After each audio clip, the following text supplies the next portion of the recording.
გალთენთ თაგარტი წელს ეკონომიკის 6%-იან ზრდას ვარაუდობს. საინვესტიციო ბანკის მოლოდინით წელს საშუალო წლიური ინფლაცია ქვეყანაში ეროვნული ბანკის მიზნობრივ მაჩვენებელთან იქნება, ახლოს და 3% იქნება. საქსტატის მონაცემებით 2025 წელს საქართველოს ეკონომიკა 7.5%-ით გაიზარდა.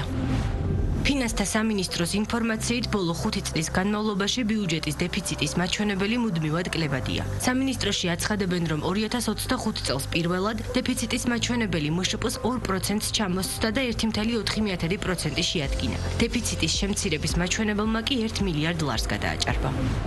საბანკო სექტორში დეპოზიტების მოცულობა 77 მილიარდ დოლარს აღწევს. წლიურად მაჩვენებელი თითქმის 16%-ით არის გაზრდილი. სავალუტო განაწილების მიხედვით დეკემბერში ლარის დეპოზიტების წლიური ზრდა 27%-მდე დაჩქარდა, უცხოური ვალუტის კი 6%-მდე შემცირდა.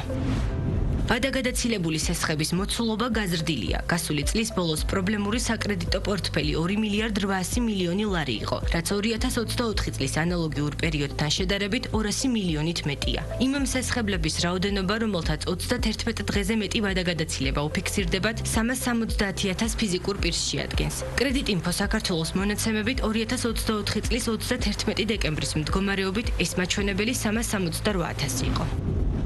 მშრალი ხილის მწარმოებელი კერკი ასორტიმენტისა და გაყიდვების არხების გაფართოებას გეგმავს. ამავდროულად კომპანიის სტრატეგია მიზნად ისახავს მცირე საწარმოების ხელშეწყობას. კონკრეტულად კი კომპანია საოჯახო მეურნეობებისთვის პროდუქტების გაყიდვების მხარდამჭერი გახდება და მათ პროდუქციას საკუთარ სივრცეში განათავსებს. კერკი ქართული ბრენდია, რომელიც მშრალ ხილს 2021 წლიდან აწარმოებს. კომპანიას საწარმო მაღალმთიან აჭარაში ქედის მუნიციპალიტეტში აქვს და ქმნის როგორც ტრადიციულ, ასევე ინოვაციურ პროდუქტებს.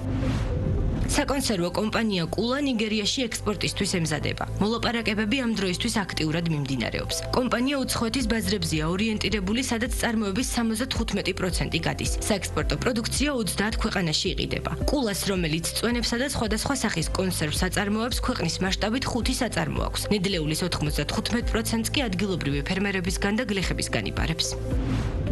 მოგზაურობის ტენდენცია მკვეთრად იცვლება. საერთაშორისო კვლევების მიხედვით ტურისტებისთვის გადამწყვეტი აღარ არის მხოლოდ არქიტექტურა და სანახაობა. მათთვის მნიშვნელოვანია ის ემოცია და თავგადასავალი, რომელსაც სხვადასხვა ქვეყანას თავაზობს. სწორედ ამიტომ იზრდება ინტერესი ისეთ გამოცდილებებზე, სადაც სტუმრები უშუალოდ ერთვებიან ადგილობრივ ცხოვრებაში, ტრადიციულ საქმიანობაში, კულტურულ რიტუალებსა და ყოველდღიურ პროცესებში. სპეციალისტების შეფასებით ეს მოცემულობა მასობრივი ტურიზმისგან პერსონალურ მოგზაურობაზე გადასვლას ასახავს, რაც ახალ შესაძლებლობებს ქმნის იმ ქვეყნებისთვის, სადაც ადგილობრივი კულტურა და ტრადიციები ტურისტული შეთავაზებების მთავარ ნაწილს წარმოადგენს.